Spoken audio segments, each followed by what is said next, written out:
में आप सभी का स्वागत है। आज सोनीपत में मुझे आने का मौका मिला और सभी अधिकारियों के साथ मीटिंग की है और ये हमने कुछ प्राथमिकताएं अपनी उन पे निर्णय किए हैं। सबसे पहले तो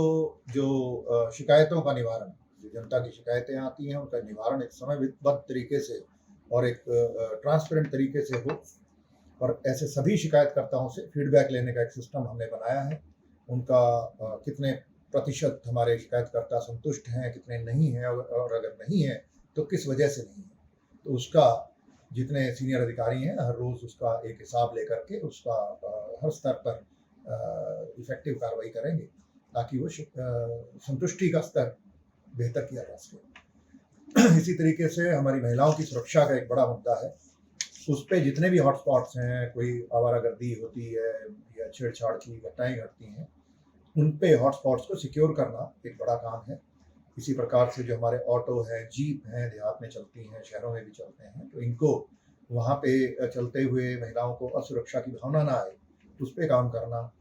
और जहाँ जहाँ महिलाओं का कॉलेजों के सामने, वर्क प्लेस हैं उनके सामने, जहाँ जहाँ उनका ज़्यादा जमावड़ा होता है, तो ऐसे स्थानों को सिक्योर करना ये हमारी प्राथमिकता रहेगी। इसी प्रकार हमारा क्राइम कंट्रोल और हमारा साइबर क्राइम्स की समस्या है, और जो लॉ एंड ऑर्डर में भी कंपनियां बना करके उनकी अच्छी आरएएफ के स्तर की ट्रेनिंग करा के, इक्विपमेंट दे करके बेहतर हमारी जो प्रणाली है उसको और बेहतर किया जा सके और उसमें इफेक्टिव परफॉर्मेंस आए आगे के लिए, तो उस पर हमने आज काम किया है। और मुझे उम्मीद है कि आने वाले समय में इन सभी एरियाज में, इसी प्रकार से ड्रग्स का एक बड़ा मुद्दा है, ड्रग्स को, इस जिले को हम ड्रग फ्री कर पाएँ, और यहाँ पे जो हमारे कुछ किसी वजह से भी जो एडिक्शन हो गई, जिनको नशे की गिरफ्त में आ गए लोग, उनको डी एडिक्ट करवाया जा सके, इस दिशा में काम करने का प्रयास हम करेंगे। सर, मैं पुलिस को जो है आज आधुनिक तौर पर मजबूत करने का प्रयास जो है किस प्रकार से रहेगा, खास तौर पर जिस प्रकार से क्राइम भी जो है नए तौर तरीके से बढ़ रहा है, जिस पर साइबर क्राइम की बात कर रहे हैं या फिर अन्य क्राइम, जो साइबर क्राइम पे एक इफेक्टिव एक्शन लेने के लिए जो 1930 की हेल्पलाइन है, हमारी एक हेल्पलाइन है, मैं चाहूँगा कि आप उसका प्रचार करें। किसी के नागरिक के साथ अगर कोई भी क्राइम हो जाता है, साइबर क्राइम, तो 1930 इस नंबर पे फ़ोन करके उन्होंने बताना है। ये नंबर हमारे 112 का जो डायल 112 का सिस्टम है वहाँ पे ये लगा हुआ है। वहाँ पे 45 लोग बैठते हैं और वो सारी ऐसी शिकायतें, करीब 1000 के करीब हरियाणा में शिकायतें आती हैं रोज़, उनको बाकायदा कंप्यूटर में सिस्टम के अंदर दर्ज करते हैं और सभी बैंकों के साथ टाई अप है। और उसकी अगर हमें वो शिकायत एक समय सीमा के अंदर, गोल्डन आवर जिसको कहते हैं, उसमें अगर आ जाती है तो हम उसकी पेमेंट रुकवाने में सक्षम हैं। पेमेंट को रुकवा दिया जाता है और वो जो चीटिंग जो की है इन्होंने, क्रिमिनल्स ने, वो बच जाता है। और इसलिए मैं चाहूँगा आपके माध्यम से सभी से अपील करना कि जैसे ही साइबर क्राइम हो तो थाने चौकी में जाने की बजाय, अपना समय और कहीं खराब करने की बजाय, जो तुरंत उसको 1930 पे फ़ोन करके ये सूचना देनी है और वो जो ट्रांजैक्शन आईडी, बैंक की डिटेल्स, वो उनके साथ साझा करनी है।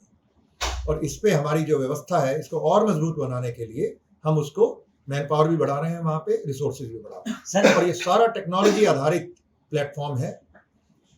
इसमें जो cybercrime.gov.in एक हमारी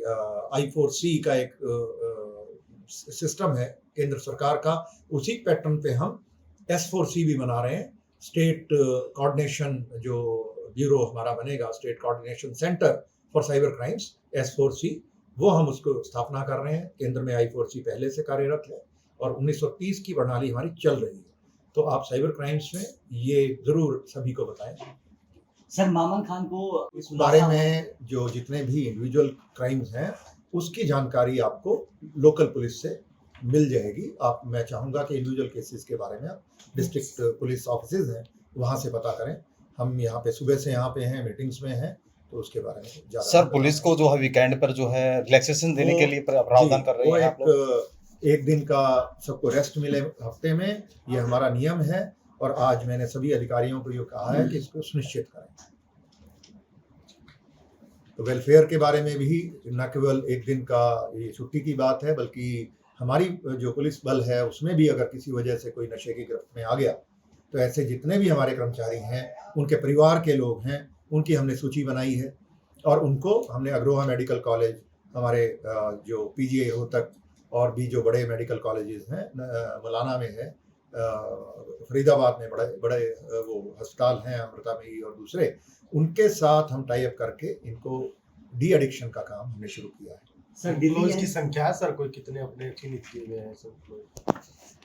संख्या ज़्यादा नहीं है, कम है, लेकिन हाँ परिवार के सदस्य हैं, वो आंकड़े देना ठीक नहीं है परिवार के सदस्यों के बारे में, पर हाँ हम उनको नशे की गिरफ्त से निकालें और इसी प्रकार से उनके जो और व्यक्तिगत समस्याएं होती हैं उनका निराकरण समयबद्ध तरीके से हो, ये काम हमने शुरू किया है। सर दिल्ली एनसीआर के इलाके में नशे का जो कारोबार है वो आजकल लगातार बढ़ रहा है, उस पर नकेल कसने के लिए हरियाणा पुलिस के जो जवान हैं वो किस तरह से आपने उनको दिया आपने है? देखा होगा कि सर एक चीज और है, यहाँ पे अगर सोनीपत की बात करें तो काफ़ी बड़ा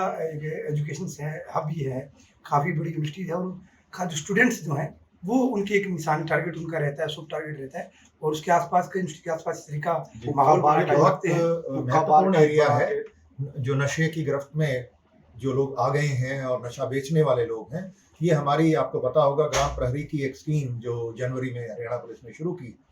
तो आज उनके साथ अभी इसके बाद मेरी मीटिंग है, जितने भी ग्राम प्रहरी हैं उनको इकट्ठा करके उनको सबसे पहली टास्क जो हम दे रहे हैं वो नशा बेचने वाले लोगों के विरुद्ध प्रभावी कार्रवाई करने का काम उनको दिया जा रहा है। इसी तरीके से जो नशे की गिरफ्त में आ गए लोग उनकी भी सूची बनाएंगे हम, हर गांव में, हर वार्ड में, पूरे ज़िले में, और उनको जो लोग पहले से इलाज करा रहे हैं वो और जो नहीं करा रहे हैं उनको भी डी एडिक्शन सेंटरों तक लेके जाना, उनके परिवारों को सपोर्ट करना और